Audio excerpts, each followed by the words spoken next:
इस रोचक विश्लेषण में स्वागत है।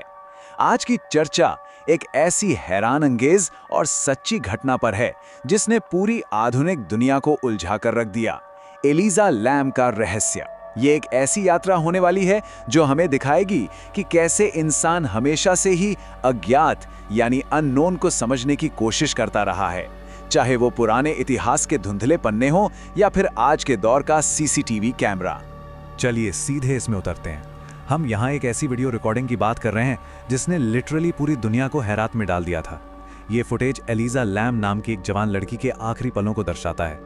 एक होटल के एलिवेटर यानी लिफ्ट का ये सर्वेलेंस टेप देखने में इतना अजीब और डरावना है ना कि कई लोगों ने इसे भूत प्रेतों के अस्तित्व का ठोस प्रमाण ही मान लिया। सच में ये कोई आम सर्वेलेंस वीडियो नहीं है। इसमें कैद हर एक सेकंड एक बहुत गहरे रहस्य की ओर इशारा करता है। अब यहाँ एक बेहद महत्वपूर्ण सवाल उठता है, क्या होता है जब वीडियो प्रमाण पूरी तरह से तर्क और लॉजिक को चुनौती दे डाले? आधुनिक युग में जहां हमारा मानना है कि कैमरा कभी झूठ नहीं बोलता, वहां अगर कोई डिजिटल फुटेज ऐसी चीजें रिकॉर्ड कर ले जो बिल्कुल असंभव लगती हैं, तो क्या किया जाए? ये सवाल आज के इस मुख्य रहस्य के बिल्कुल केंद्र में है। जो कुछ आंखों के सामने दिख रहा है उसे किसी भी वैज्ञानिक या सामान्य तर्क से समझाना सच में नामुमकिन सा लगता है। उस लिफ्ट के फुटेज को अगर थोड़ा ध्यान से देखा जाए तो पूरा घटनाक्रम बेहद अजीब है। एक एक करके देखते हैं। पहले एलिजा लिफ्ट के बटन्स को बार बार दबाती है, लेकिन लिफ्ट अपनी जगह से हिलने से पूरी तरह इनकार कर देती है। फिर लिफ्ट के दरवाजे बिना किसी वजह के अपने आप खुलते और बंद होने लगते हैं। तीसरे कदम में वो लिफ्ट के अंदर और बाहर आती जाती है, बिल्कुल वैसे जैसे बाहर खड़े किसी व्यक्ति से छुपने की कोशिश कर रही हो। और आखिर में सबसे ज्यादा चौंकाने वाली बात, वो लिफ्ट के बाहर खड़ी होकर हवा में ऐसे इशारे करती है जैसे किसी अदृश्य शक्ति से बात कर रही हो। अमेरिका's हिस्टोरिकल हॉन्टिंग कॉन्टेक्स्ट।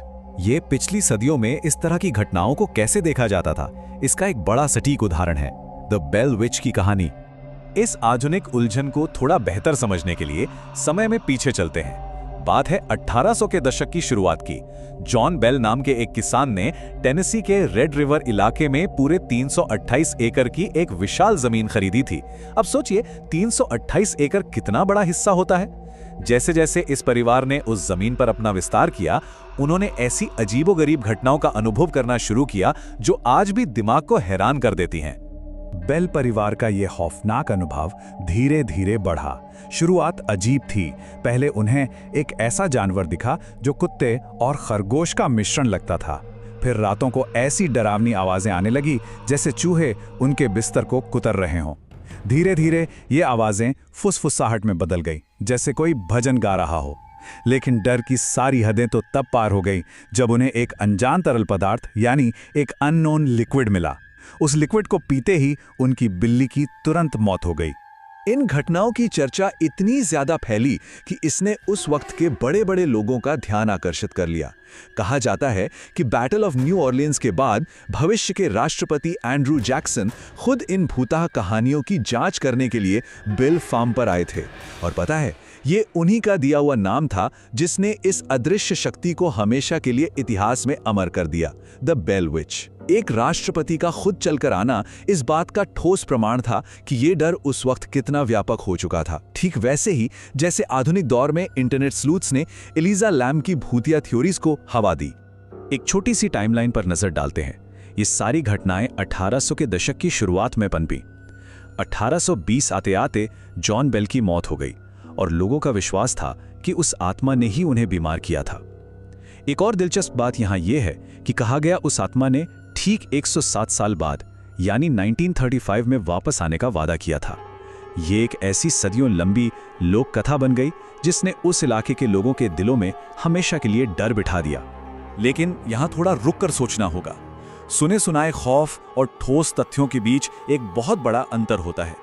एक तरफ तो लोक कथाएं दावा करती हैं कि जॉन बेल के अंतिम संस्कार पर भूत को जोरों से हंसते हुए सुना गया।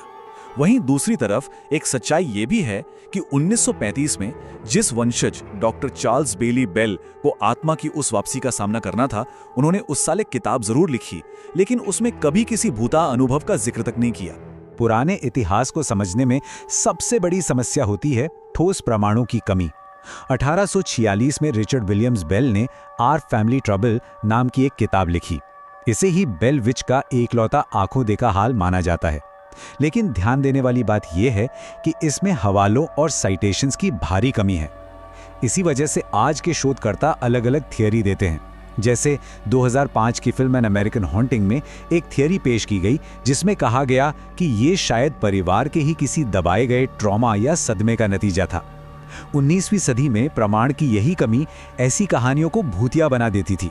लेकिन आज के आधुनिक दौर में जब ठोस फिजिकल प्रमाण मौजूद हो, तब मामला कितना अलग होता है। The water tank impossibility. चलिए थोड़ा आगे बढ़ते हैं और देखते हैं ये कड़ियां कैसे जुड़ती हैं, सीधे वापस एलाइजा लैम के केस के उस फिजिकल फोरेंसिक्स की तरफ।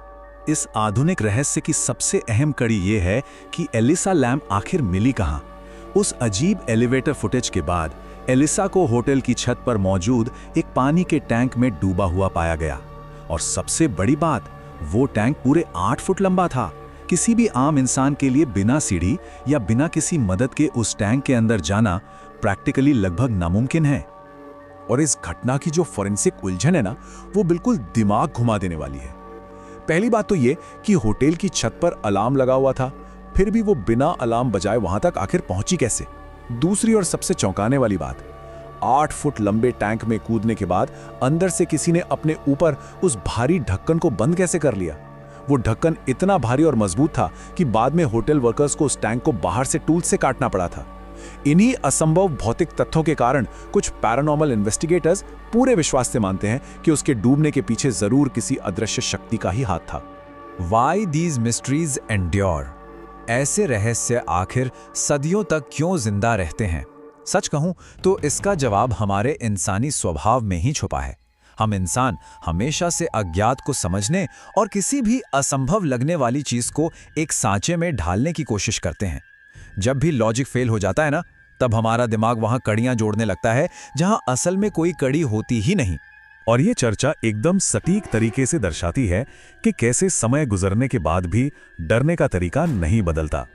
इन दोनों घटनाओं को आमने सामने रखकर देखें तो सदियों का फासला होने के बावजूद डर एक जैसा है। बेल विच अर्ली 1800s का रहस्य है, जहां प्रमाण सिर्फ किस्से थे और क्लाइमैक्स कब्रिस्तान में हंसी थी। वहीं एलिसा लैम का केस पूरी तरह आधुनिक है, प्रमाण सीसीटीवी और फिजिकल फोरेंसिक्स हैं, और क्लाइमैक्स एक असंभव 8 फुट लंबा वाटर टैंक। डॉक्यूमेंटेशन का दौर बदल गया, लेकिन उस रहस्य का डरावना स्वभाव बिल्कुल वैसा ही रहा। अंत में इस पूरे विश्लेषण को देखते हुए हमें इस एक गहरे और चुभने वाले सवाल पर जरूर विचार करना चाहिए।